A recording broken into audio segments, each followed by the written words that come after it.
Si j'avais à vous décrire la ville de Trois-Rivières en utilisant l'image suivante,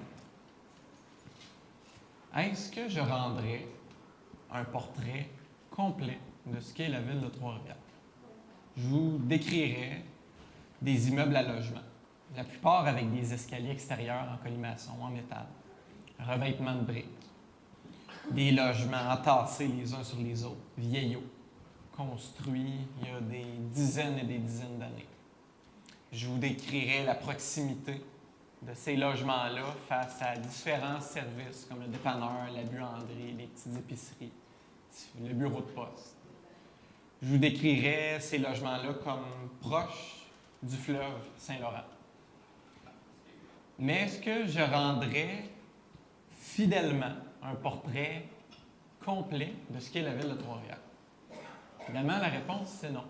J'omettrais tous les secteurs plus banlieues, comme Trois-Rivières-Ouest, comme le Cap-de-la-Madeleine, tous les secteurs un peu plus forestiers, comme les Forges, comme Sainte-Marthe-du-Cap, Saint-Louis-de-France, comme Pointe-du-Lac. J'omettrais un paquet de pans de mur importants de ce qui constitue la ville de Trois-Rivières. L'université, les différents commerces qu'on connaît tous. Si je me basais uniquement sur cette image pour décrire Trois-Rivières, ce ne serait pas faux, mais ce serait clairement incomplet. Et de façon un peu similaire, je dois vous présenter une prédication sur le sujet de l'amour, qui s'avère être, le terme qui est utilisé ici, l'amour, c'est le terme agapé. Et c'est le troisième terme théologique le plus utilisé dans tout le Nouveau Testament.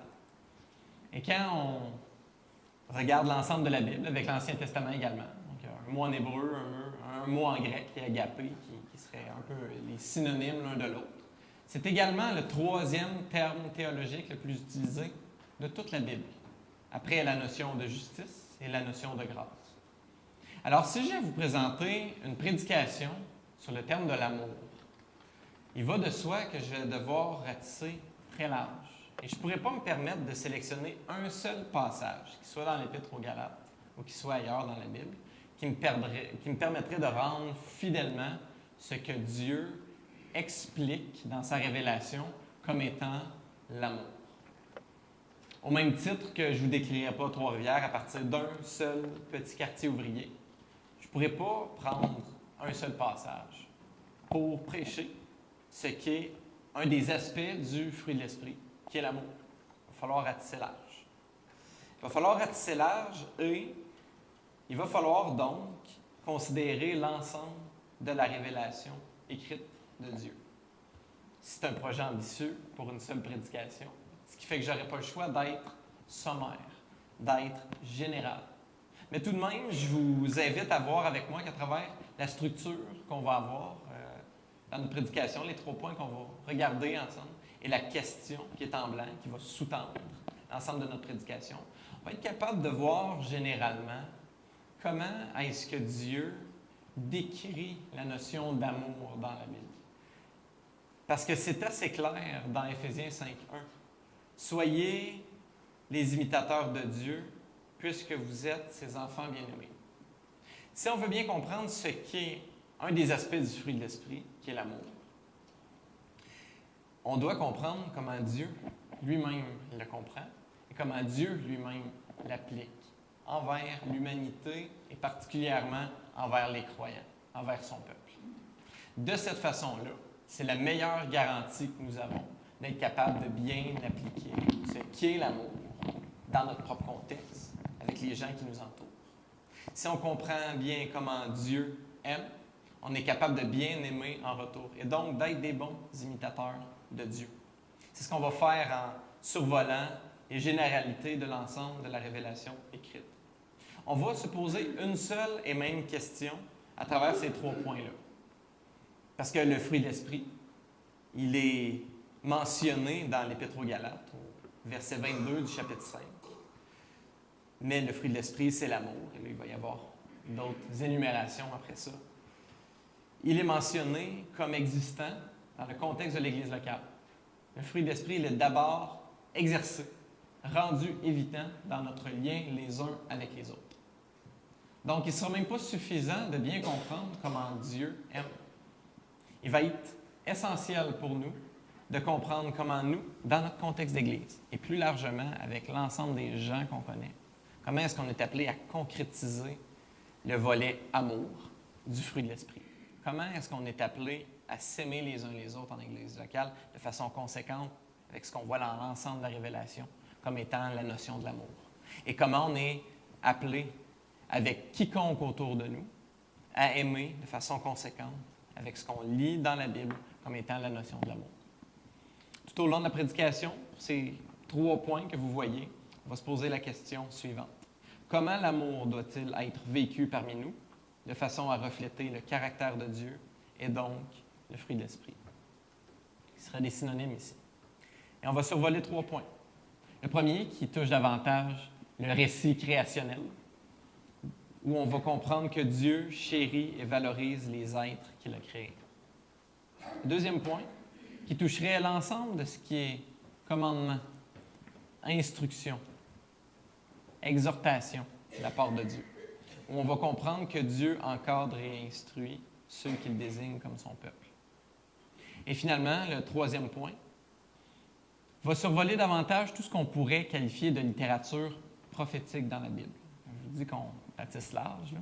On passe du récit créationnel à tout ce qui est instruction, à tout ce qui est prophétique également en littérature, où on va comprendre par là que Dieu exhorte et encourage ceux qu'il désigne comme son peuple. Je dois vous dire tout de suite que contrairement à ce que je suis habitué de faire, et j'ajouterai contrairement à ce que j'aime faire, la prédication d'aujourd'hui risque d'être moins structurée qu'à mon habitude. Habituellement, l'Église ici, l'Église de Bécancour, prêche par exposition textuelle.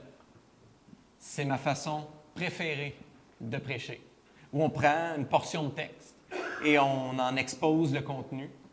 On oriente vers des applications pastorales et surtout, on oriente vers son accomplissement en Jésus-Christ. Quand on prend une portion de texte, naturellement, cette portion-là dégage une structure naturelle. Et là, le mandat est facile. On suit cette structure-là, que Dieu a voulu ainsi, qui est édifiante, qui est constructive ainsi, et on la rend pédagogique par des explications. Là, on n'a pas ça. Là, j'ai l'ensemble de la Bible que je veux couvrir au mieux pour vous donner une idée sommaire de ce qu'est la notion de l'amour dans la Bible. Donc, nécessairement, ceux qui prennent des notes, je m'excuse à l'avance, c'est moins structuré qu'à l'habitude. L'approche thématique de prédication est faite comme ça. Tout de même, on va donc débuter en relisant le segment très court du verset 22. Et après ça, ce qu'on va faire, c'est qu'on va essayer de comprendre comment est-ce que Paul en vient qu'à atterrir en expliquant le fruit de l'Esprit et en introduisant ce concept-là. Il ne sort pas ça de nulle part. Le texte de ce matin va comme suit. Mais le fruit de l'Esprit, c'est l'amour. Je n'ai même pas eu besoin d'un lecteur pour ça. Tâche facile, c'est fait.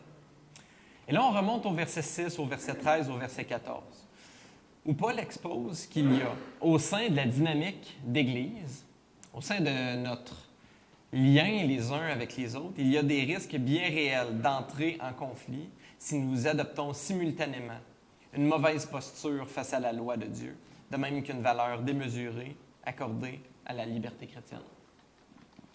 Les deux approches sont incomplètes, sont déséquilibrées, présentent un haut potentiel de conflit les uns avec les autres. Quelqu'un qui priorise, qui accorde trop d'importance à la loi de Dieu, ou quelqu'un qui accorde une importance démesurée à la liberté que lui accorde la foi en Christ. Versets 16 à 18, Paul va ensuite introduire un troisième concept, différent de la loi, différent de la liberté exagérée en la liberté chrétienne. Paul va ensuite introduire un troisième concept qui est la conduite par l'Esprit. Marcher par l'Esprit se hisse alors comme une troisième façon de vivre, supérieure à l'enjougement sous la loi et supérieure à une vie enjouguée par les libertés qu'offre la chair. Versets 19 à 22, Paul retiendra ensuite la conduite dans la chair pour la comparer à la conduite vécue dans l'Esprit. Il va comparer les résultats. Il va comparer les différentes composantes pour mettre en lumière de façon évidente que la conduite par la chair et la conduite par l'esprit sont deux choses complètement différentes.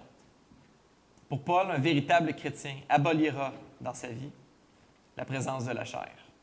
En d'autres mots, il tiendra une distance drastique entre ses agissements et les agissements qui sont énumérés au verset 19, qui précède notre section. Les œuvres de la nature humaine ou de la chair sont évidentes. Ce sont l'adultère, l'immoralité sexuelle, l'impureté, la débauche, l'idolâtrie, la magie, les haines, les querelles, les jalousies, les colères, les rivalités, les divisions, les sectes, l'envie, les meurtres, l'ivrognerie, les excès de table et les choses semblables. Cette énumération-là représente ce que Paul qualifie des œuvres de la nature humaine ou les œuvres de la chair dans d'autres versions. Les œuvres que l'être humain, les actions concrètes que l'être humain concrétise dans sa vie et qui présentent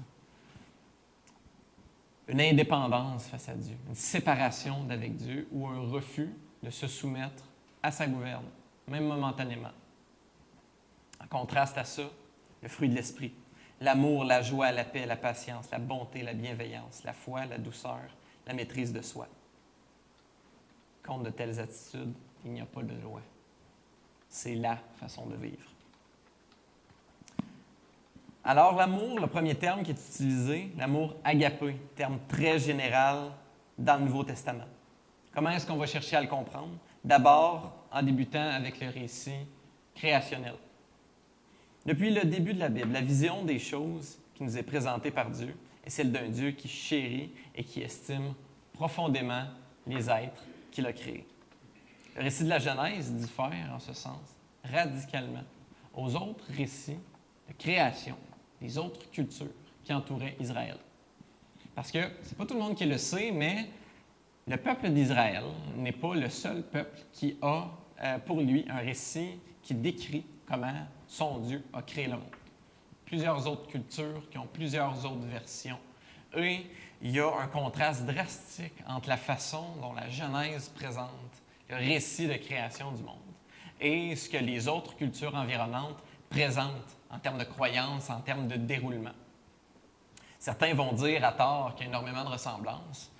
Bien, il y a autant de ressemblances qu'il y en a entre un cheval et un chien.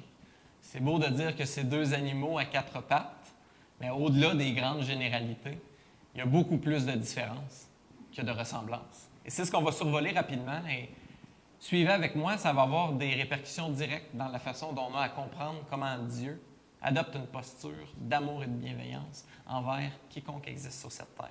Et comment ça, déjà, ça vient donner un portrait général de la façon dont on est appelé à aimer.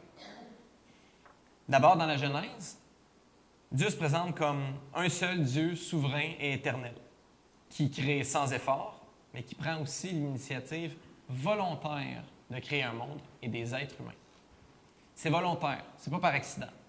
Les autres textes du Proche-Orient ancien présentent une multitude de dieux qui, la plupart du temps, sont en conflit les uns avec les autres, et la création naît finalement du résultat de ces batailles divines-là, comme un peu un sous-produit de batailles divines. Dieu, dans la Genèse, est séparé de sa création. Il n'en est pas une partie, il n'en est pas dépendant. Il ordonne et donne un but à ce qu'il crée. Les autres récits du Proche-Orient ancien présentent les dieux comme des dieux qui sont insérés à même leur création, qui sont immanents, qui sont insérés à même le cycle de la nature, souvent personnifiés par le soleil, la lune, les rivières ou les monstres chaotiques de l'océan. Les moyens de création sont complètement différents. Dieu crée en parlant, il ordonne et les choses arrivent. La création, elle est ordonnée, structurée, en jour et en progression claire. Alors que les autres récits du Proche-Orient ancien présentent une création qui est souvent le résultat de violence ou de la sexualité. Par exemple, dans le Enuma Elish, qui est un de ces récits-là d'autres cultures environnant Israël, le monde est formé à partir du cadavre d'un dieu après qu'il ait été tué. Le but de l'humanité, complètement différent dans la Genèse. Les humains sont créés à l'image de Dieu pour dominer la création de façon responsable, en reflétant le caractère et la gouvernance divine. sa gérance envers la création. Dans les mythes du Proche-Orient ancien, complètement différent. Les humains sont créés pour servir les besoins des dieux, souvent à partir de la nourriture qu'ils doivent offrir à ces dieux-là, un peu pour les nourrir, souvent à partir du sang de sacrifices faits à des dieux qui sont chaotiques, toujours dans le but de les maintenir, de les nourrir de façon transactionnelle. Dans la Genèse, la création, elle est toujours vue comme bonne ou très bonne. Dans les autres récits du Proche-Orient ancien, la création est souvent ambiguë, voire même mauvaise. Il n'est jamais clair qu'elle est bonne, mais au contraire, tout le temps mitigée ou tout le temps un regard sombre. C'est un sous-produit d'un conflit divin ou du chaos. Et donc, en résumé, la Genèse se distingue radicalement par une approche paisible, intentionnelle, monothéiste, d'un Dieu qui crée avec amour, avec ordre, qui souhaite volontairement voir naître des êtres qu'il chérit, à qui il accorde une grande dignité.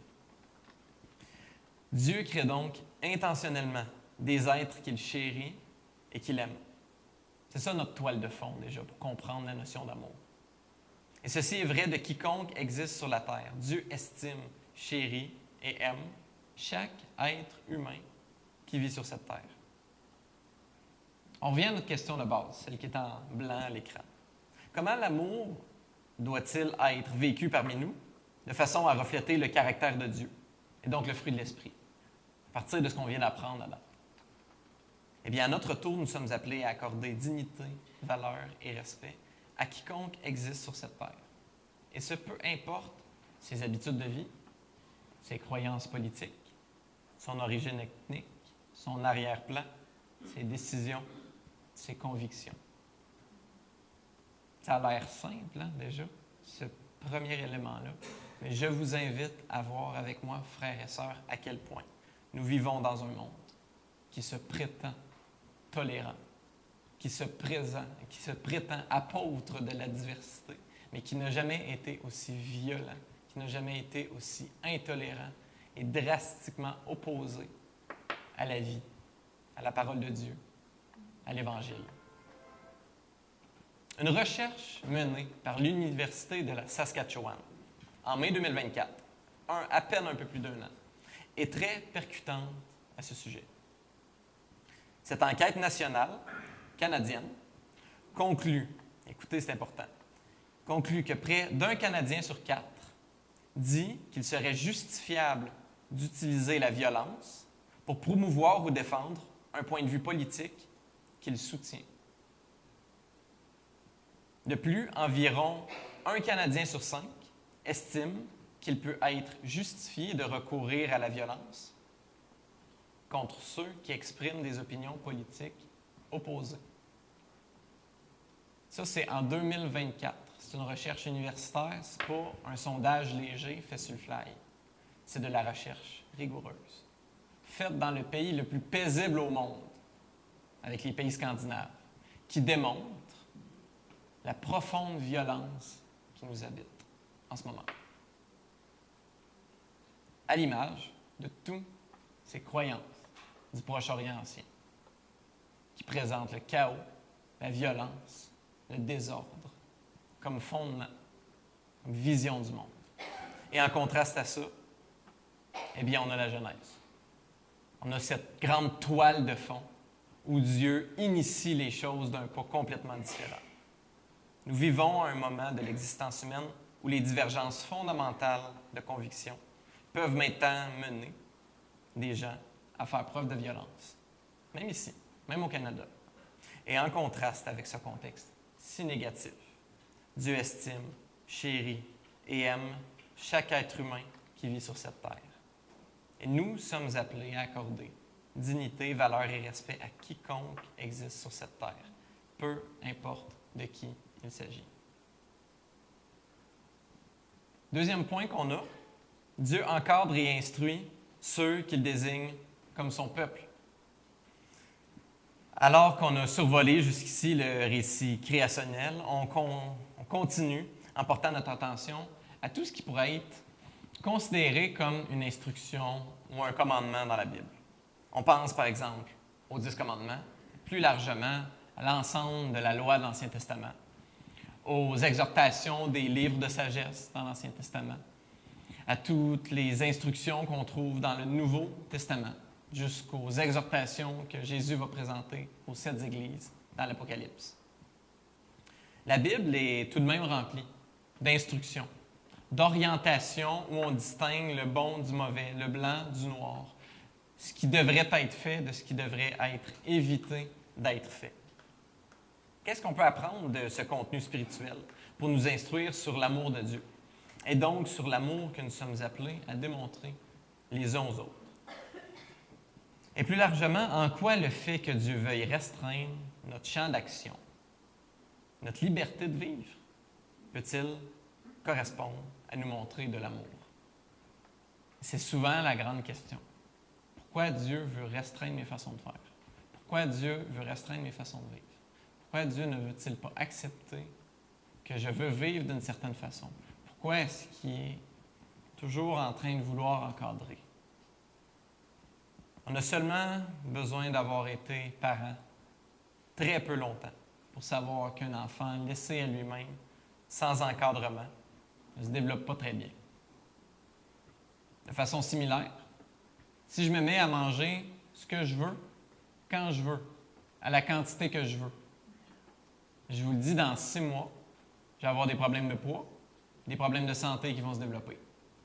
Sans encadrement alimentaire, eh bien, il y a des répercussions négatives.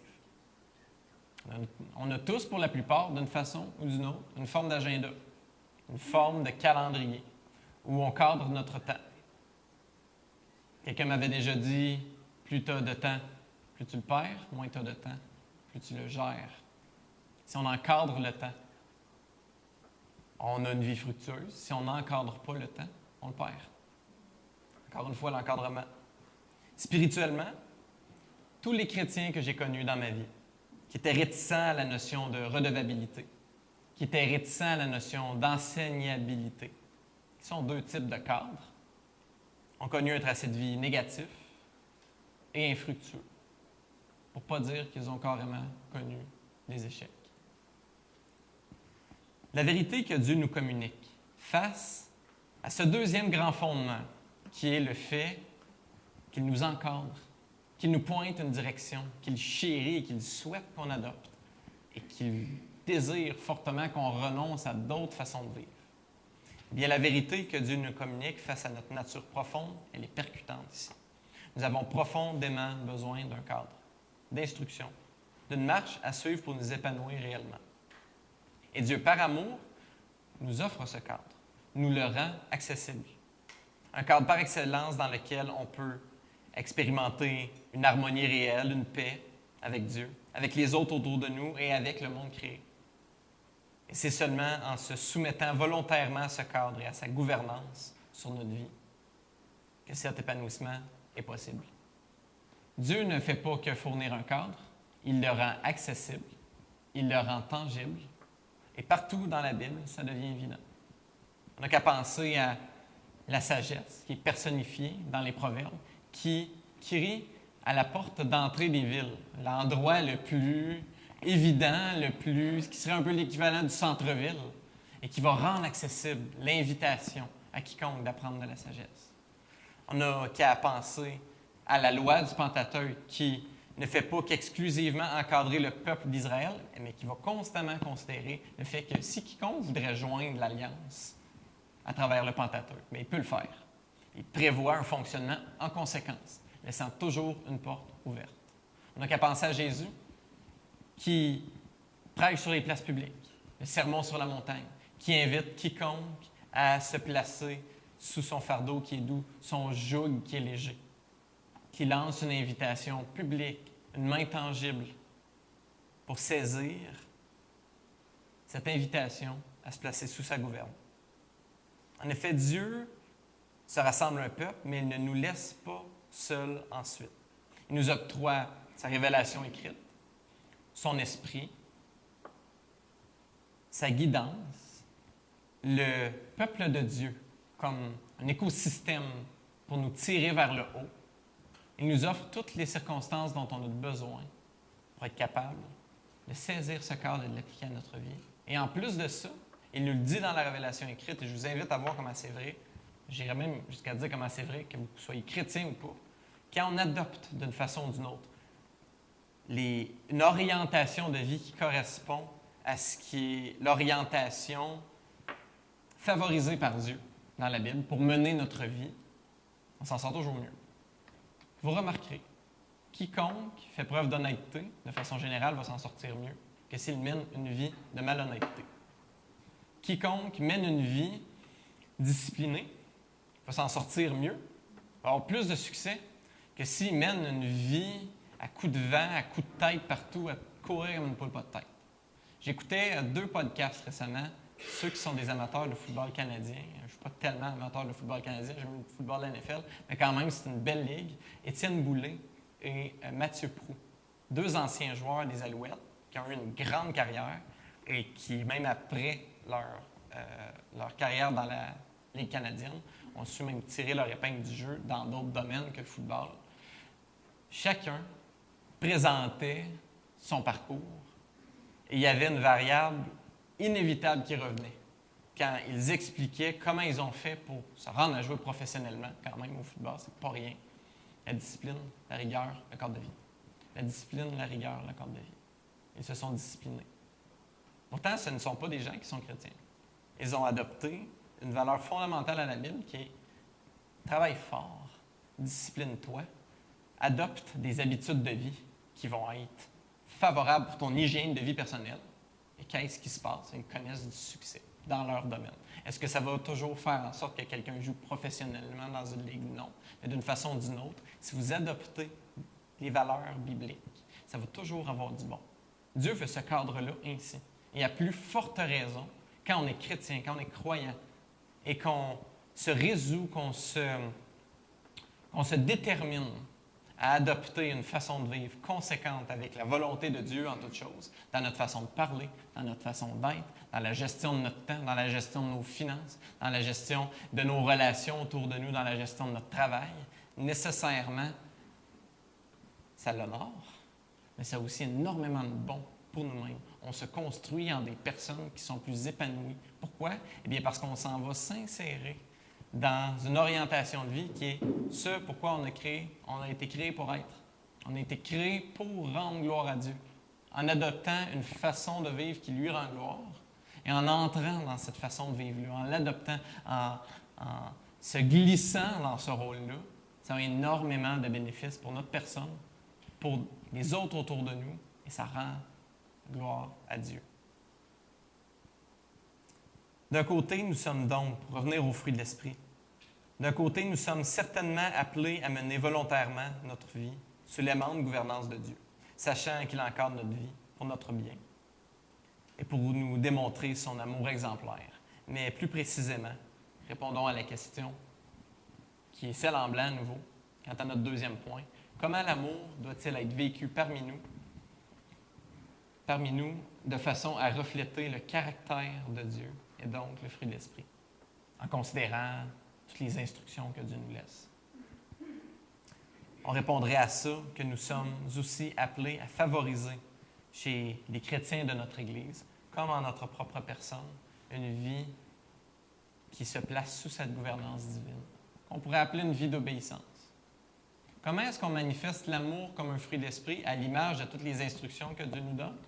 Favorisons pour notre propre vie une vie d'obéissance, une vie qui se place sous la gouverne de Dieu, à titre de ce que le Nouveau Testament décrit comme être, pour chacun de nous, des esclaves du Christ.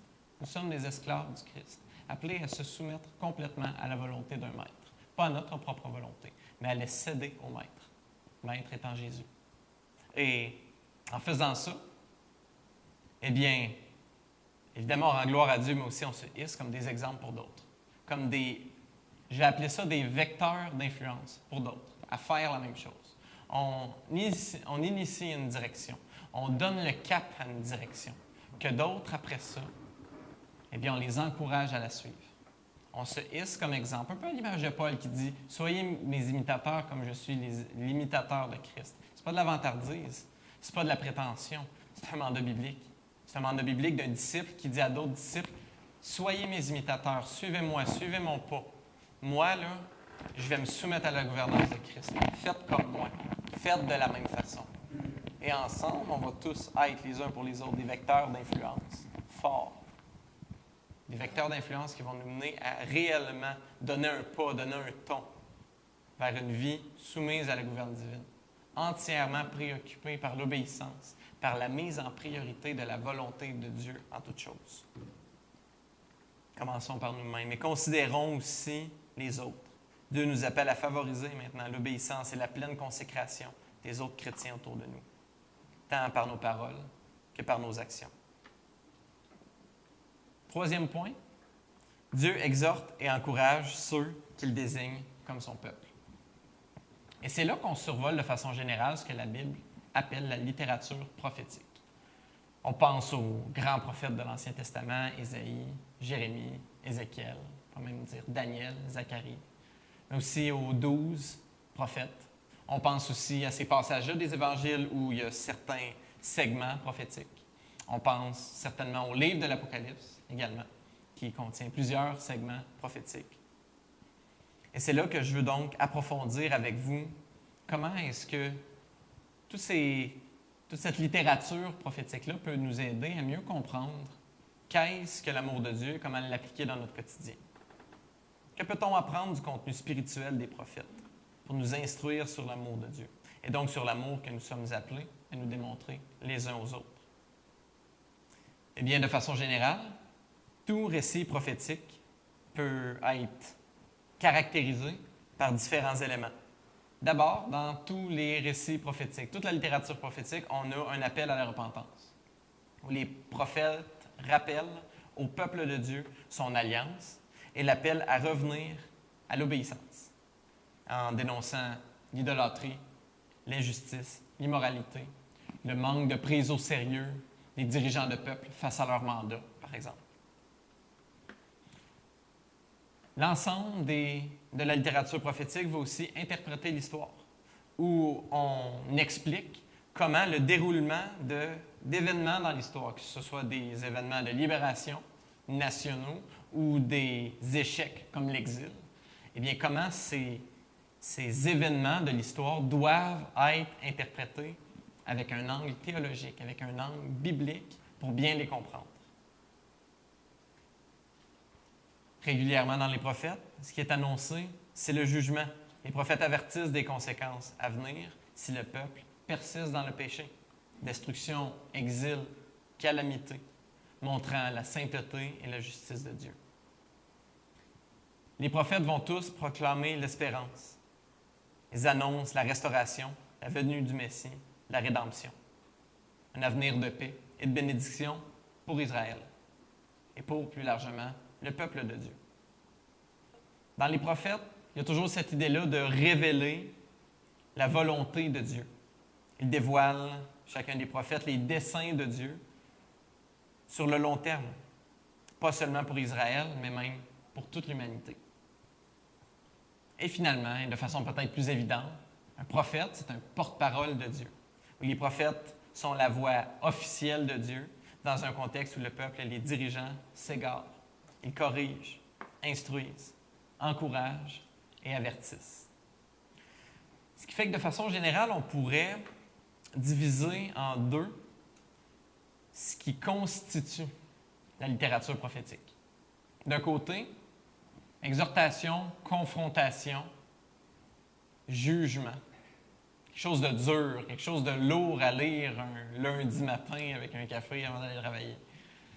De l'autre côté, consolation, espérance, triomphe à venir. Appel à la repentance et promesse du pardon pour quiconque y adhère. Et constamment, ces deux piliers-là sont constamment touchés dans les prophètes. Comment est-ce que cette structure-là, de façon générale, ce qui pourrait être le résumé des grands messages des prophètes, comment est-ce que c'est appelé à influencer notre façon d'aimer? Eh bien, nous sommes appelés à annoncer la justice, la réconciliation, le triomphe du Christ sur le mal, aux gens autour de nous qui sont chrétiens, mais aussi à ceux qui ne le sont pas. Clairement, il y a un mandat de proclamation, ou celui qui saisit qu'est-ce que la notion biblique de l'amour, va oser, va prendre le risque, dans ce monde hostile, comme on l'a vu, à proclamer l'Évangile, à la vivre, à s'afficher comme chrétien. Et selon les circonstances, de composer avec les circonstances de chaque contexte pour présenter l'Évangile, au moins en action, quand c'est possible, verbalement. Et je sais que ce n'est pas toujours possible, je suis le premier à essayer de le faire dans le contexte du travail, puis tu es payé pour travailler, pas payé pour évangéliser, là, on va dire comme ça, c'est pas toujours évident. Puis même sur le pause de dîner, c'est pas toujours la fenêtre, c'est pas toujours la conversation, tu peux pas toujours l'imposer. Mais quand ça se présente, est-ce qu'on a cette fidélité par amour pour les autres, à partager l'Évangile, à partager la foi chrétienne, et à vivre en tout temps comme des modèles, comme des lumières dans ce monde. Nous sommes appelés à nous apporter les uns aux autres, à la fois la consolation, mais aussi la confrontation quand c'est nécessaire, en étant capable de se dire la vérité les uns aux autres, en Église, et dans un esprit de soutien, de douceur, sans négliger de dire tout de même ce qui est vrai et ce qu'il faut dire. Est-ce qu'on est capable de faire ça les uns envers les autres? On est capable de dire la vérité avec amour, mais de dire la vérité. Pas juste de le faire avec amour, en sablant les coins, en évitant les sujets, en évitant d'adresser des sujets qui devraient être adressés, mais en anticipant que ça va être mal reçu et en préférant ne pas le faire. Est-ce qu'on a cette petite dose de courage-là en dedans de nous, qui ne viendra pas comme par magie, mais qui doit s'exercer, être capable de nommer les choses telles qu'elles sont? Est-ce qu'on a ce souci-là de préférer vivre dans la vérité et de la dire avec douceur, avec amour, avec patience, de dire la vérité quand même? Est-ce qu'on a ce souci-là? Ou est-ce qu'on préfère passer les choses sous le tapis, de peur que ça mette un froid? Quelqu'un que je connais très bien m'a déjà dit, quand il n'y a pas de malaise, il n'y a pas de changement. Elle se reconnaît, c'est Joanie, c'est mon épouse. Quand il n'y a pas de malaise, il n'y a pas de changement. Ça, c'est vrai d'un paquet de domaines. Elle est dans le domaine de l'intervention, de travail pour une maison des familles. Mais c'est vrai de plein de domaines. Moi, je travaille pour l'Agence du revenu, je fais du recouvrement fiscal. Je peux vous le dire, quand il n'y a pas de malaise, il n'y a pas de changement. Puis moi, mon rôle, c'est d'instaurer des malaises. Et il y a du changement, je vous garantis, quand il y a des malaises. Et des fois, ces malaises-là sont nécessaires. Ils ne sont pas toujours nécessaires. Ils sont nécessaires des fois. Quand quelqu'un est mis face au fait que la direction de vie qu'il prend n'est pas complètement opposée à Dieu, mais des petites coches mal taillées ici et là, qu'on ose le verbaliser, qu'on ose le dire, dans le respect, dans l'amour, dans la patience. Pas dans le jugement, pas en rentrant dans personne, quand on ose le dire, quand on ose le verbaliser. On vit à la lumière, on vit la vérité de l'Évangile, et on ose la dire, et on la met sur la table.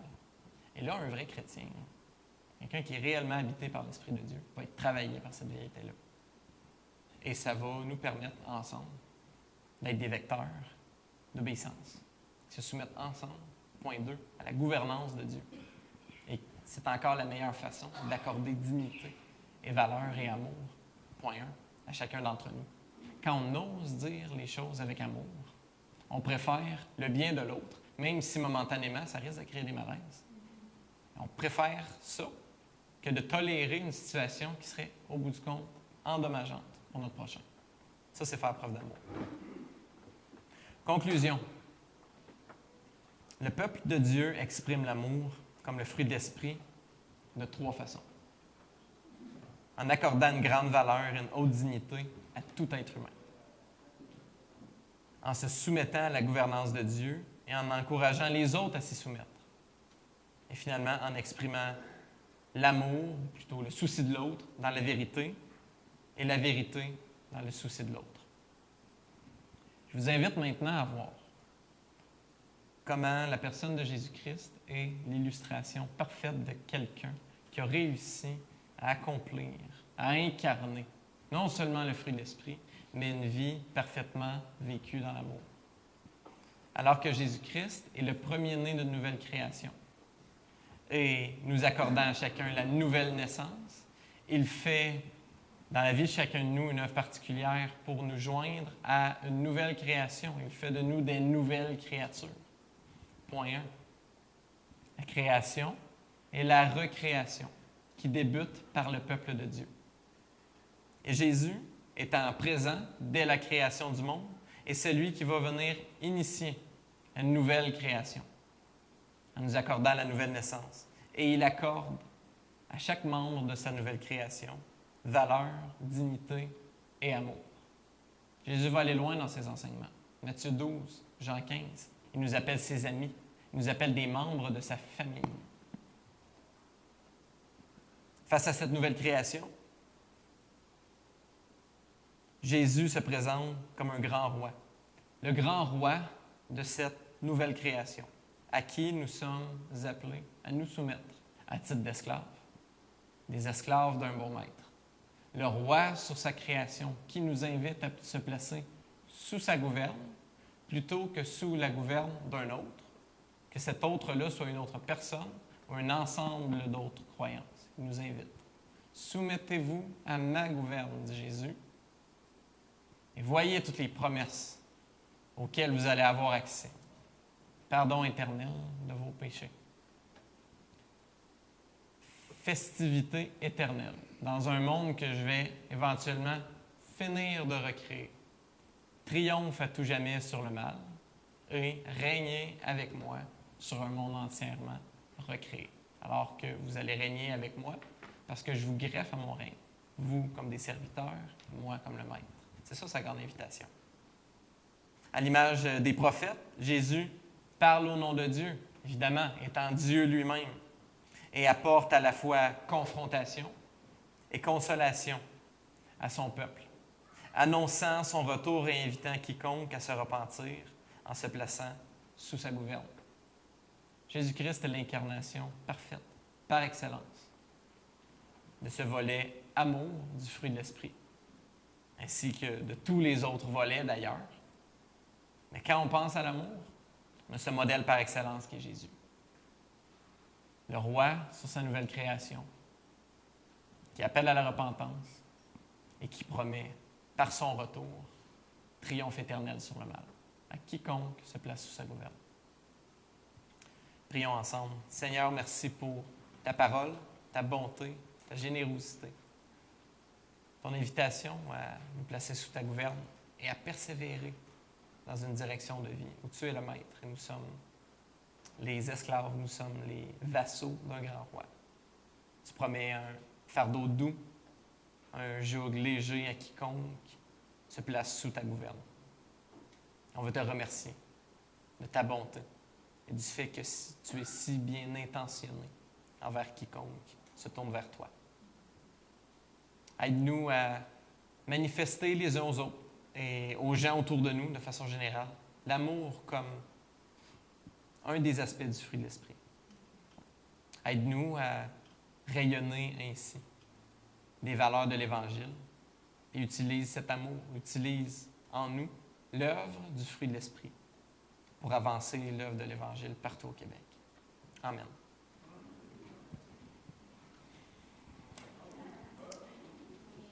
Invitation, oui. N'oubliez pas l'invitation au mariage. Est-ce que j'avais quelque chose pour conclure? Donnez-moi juste une petite seconde. Est-ce qu'on a un... Non? Bon, bon dimanche tout le monde. C'est ça.